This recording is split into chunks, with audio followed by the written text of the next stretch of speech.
Welcome back to my channel. Today in this video we are going to learn that how human excretory system works. So let's start. तो चलिए video को start करते हैं। ये जो आपको लाल tubule दिख रहा है ये डॉर्सल एओर्टा है। एओर्टा ये हार्ट से ब्लड को किडनी में लाता है और यहाँ पर ये स्मॉल ट्यूब्यूल में कन्वर्ट हो जाता है, मतलब कि स्मॉल ट्यूब्यूल डॉर्सल एओर्टा से निकलता है। इसको हम रेनल आर्टरी कहते हैं। देखिए रेनल मीन्स किडनी होता है और आर्टरी मतलब कि जो खून को हार्ट से लेकर आए।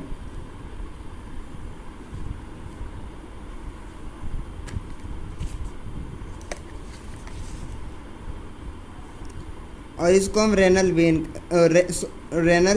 वेन कहेंगे।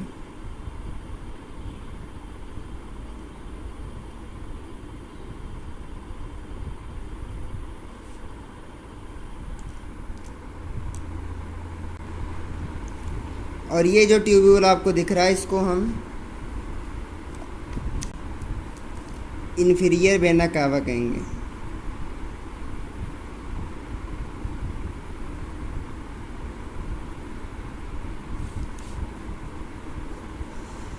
तो इन्फीरियर वेना कावा का ये काम है, जब यहाँ पे किडनी पर ब्लड फिल्टर हो जाता है तो इन्फीरियर वेना कावा इसको हार्ट में वापस ले जाता है यहाँ से रेनल वेन द्वारा। फिर उसके बाद जो ये आपको ये आउटर रीजन दिख रहा है इसको हम कॉर्टेक्स कहते हैं और ये किडनी में इसलिए इसको हम रेनल कॉर्टेक्स कहेंगे। और इनर रीजन को, इस रीजन को मेडुला कहेंगे।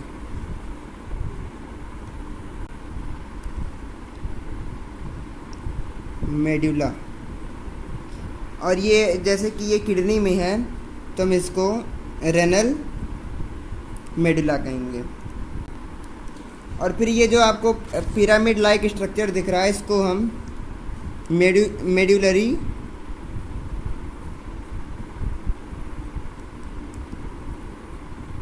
पिरामिड कहते हैं। इसको मेड्यूलरी पिरामिड इसलिए कहते हैं क्योंकि ये पिरामिड के शेप का है और ये किडनी के मेडुलर रीजन में होता है। और फिर जो ये आपको मेडुलरी पिरामिड के बीच में ये वाला जो पार्ट है ये कॉर्टेक्स ही होता है जो मेडुला के बीच में एक्सटेंड हो जाता है, तो हम इसको कहेंगे रेनल कॉलम कहेंगे।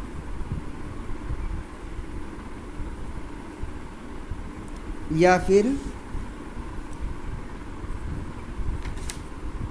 कॉलम ऑफ बर्टिनी भी कह सकते हैं।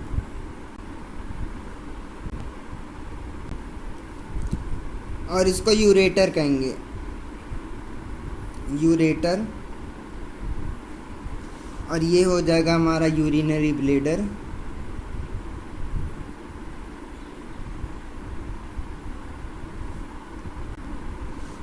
और उसके बाद ये यूरेथ्रा।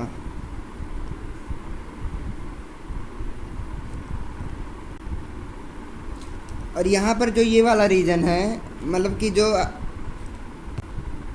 हर मेडुलरी पिरामिड के नीचे है यहाँ पे, इसको हम कैलिक्स कहेंगे। कैलिक्स। अब ये किडनी के सारे पार्ट्स हो गए। अब चलिए देखते हैं कि यूरिन बनता कैसे है। तो यहाँ पर जैसे हम ये वाला जो ये पिरामिड आपको दिख रहा है इसको हम यहाँ से उठाकर यहाँ पे दिखाते हैं थोड़ा सा माइक्रोस्कोपिक स्ट्रक्चर पर, जो देखिए कैसा दिखेगा।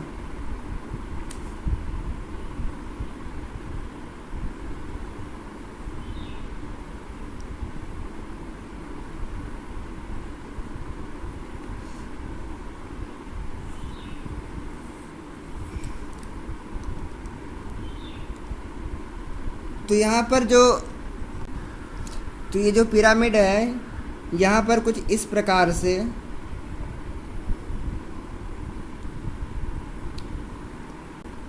नेफ्रॉन होता है। जो यहाँ पे देखिए, यहाँ पर भी एक बार देख लीजिए कि जो ये नेफ्रॉन है ये कुछ मेडुला में है, यानी कि मेडुलरी पिरामिड में है, तो मेडुलर रीजन में है, और कुछ कॉर्टेक्स के रीजन में है। तो जो नेफ्रॉन कॉर्टेक्स यहाँ पर देखते हैं, देखिए जैसे कि ये वाला जो नेफ्रॉन है ये मेडुला के ज़्यादा डेप्थ में गया है, तो हम इसको कहेंगे जक्स्टा मेडुलरी नेफ्रॉन। और ऐसे ही ये वाला देखिए कि मेडुला के कम डेप्थ में गया है, इसको हम कहेंगे कॉर्टिकल नेफ्रॉन।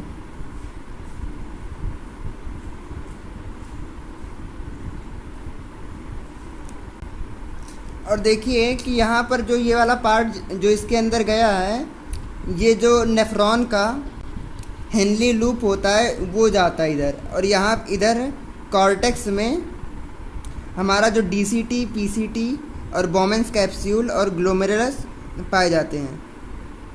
और जो हेनली लूप होता है ये मेडुलर रीजन में पाया जाता है।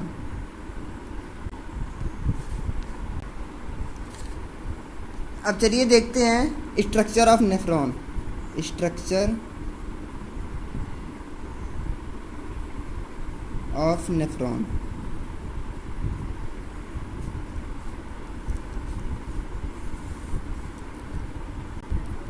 अब देखिए यहाँ से आर्ट्रियोल आया। देखिए जैसे आर्टरी को अगर हम स्मॉलर पीसेस में, मतलब कि जैसे ब्रांचेस में कन्वर्ट कर देंगे तो उसको हम आर्ट्रियोल कहेंगे। अब यहाँ से आर्ट्रियोल आया, फिर ये क्या कहते हैं, कुछ मतलब कि कुछ इस स्ट्रक्चर में ऐसे जिगजैग स्ट्रक्चर में ये ऐसे, फिर ये यहाँ से निकल जाता है, और फिर यहाँ पे कुछ कप लाइक स्ट्रक्चर एक होता है कुछ इस प्रकार। फिगर उतना अच्छा नहीं है लेकिन तब भी समझिए, ड्राइंग उतनी अच्छी नहीं है मेरी। अब देखिए जो ये स्ट्रक्चर है इसको हम ग्लोमेरुलस कहते हैं।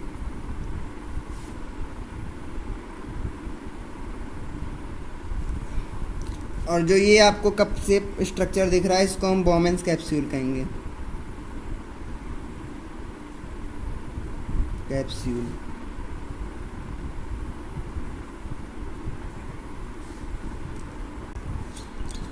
एक चीज़ हम भूल गए, ये जो मतलब कि बताना भूल गए, ये जो आपको आर्ट्रियोल दिख रहा है इसको हम एफेरेंट आर्ट्रियोल कहेंगे।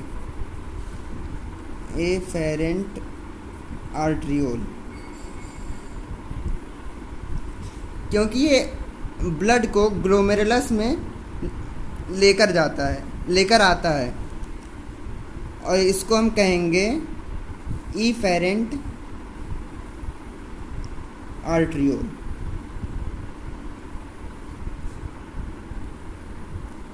अब ये बोमेंस कैप्सूल हो गया। अब ये यहाँ पे कुछ इस तरह से स्ट्रक्चर होता है, इस प्रकार। देखिए एक तो मतलब कि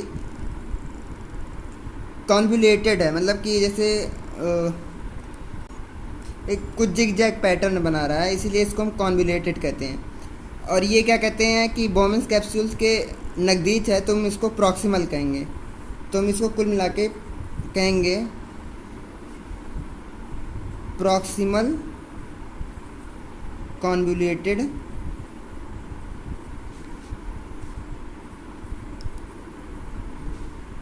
ट्यूब्यूल। अब देखिए प्रॉक्सिमल इसलिए कहते हैं क्योंकि ये बोमेंस कैप्सूल के पास है, और कॉन्वोल्यूटेड क्योंकि ये जिगजैग मतलब कि जिगजैग पैटर्न बना रहा है, और ट्यूब्यूल क्योंकि ये एक मतलब ट्यूब्यूल ही है इसलिए इसको हम ट्यूब्यूल कहते हैं। अब देखिए यहाँ से ये ट्यूब्यूल कुछ इस प्रकार आगे बढ़ता है, कुछ इस प्रकार, और फिर यहाँ पे ऐसे कुछ यू शेप में टर्न हो जाता है।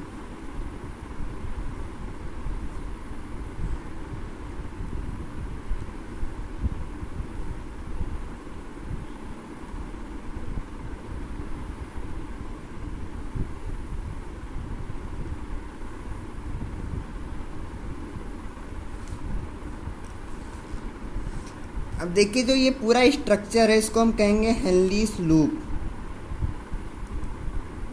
इस पूरे स्ट्रक्चर को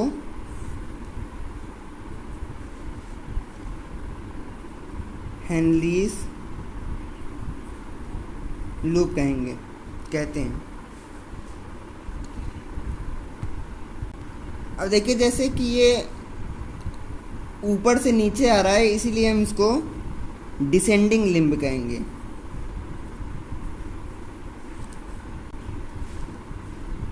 डिसेंडिंग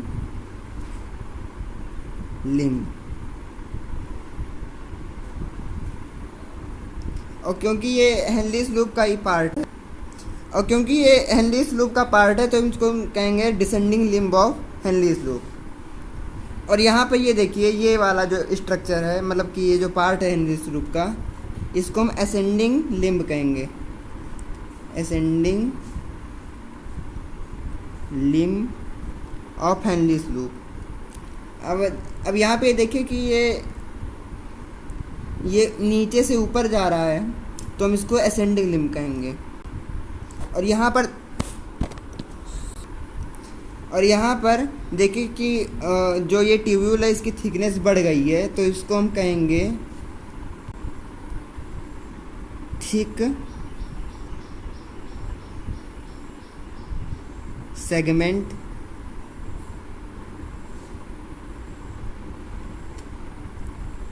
और ये असेंडिंग लिम्ब का ही पार्ट है तो thick segment of ascending limb इसको कहेंगे।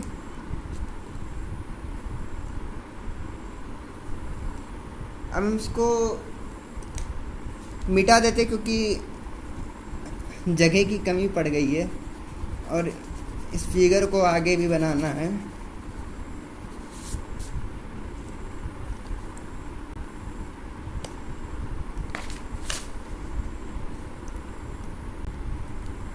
अब देखिए कि ये जो स्ट्रक्चर है ये कुछ इसी प्रकार आगे बढ़ता है।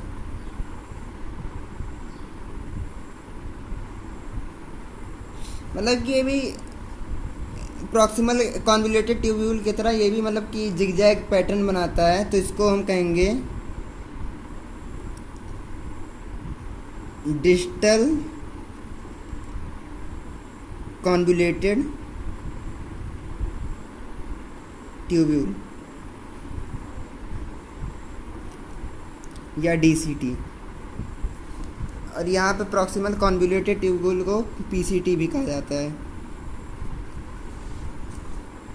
अब देखिए कि इसको हम डिजिटल इसलिए कहते हैं क्योंकि ये बोमेंस कैप्सूल से दूर है, और कॉन्वोल्यूटेड इसलिए कहते हैं क्योंकि जिगजैग पैटर्न बनाता है, और ट्यूब्यूल है तो ट्यूब्यूल कहते हैं।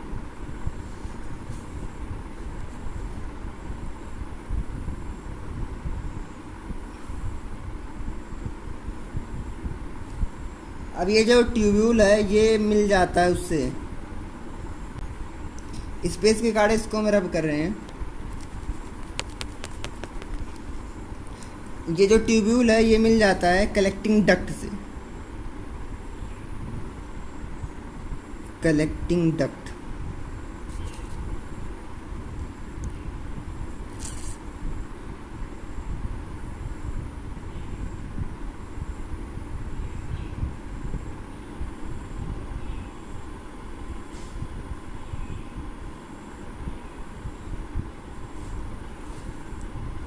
इसको हम कलेक्टिंग डक्ट कहेंगे।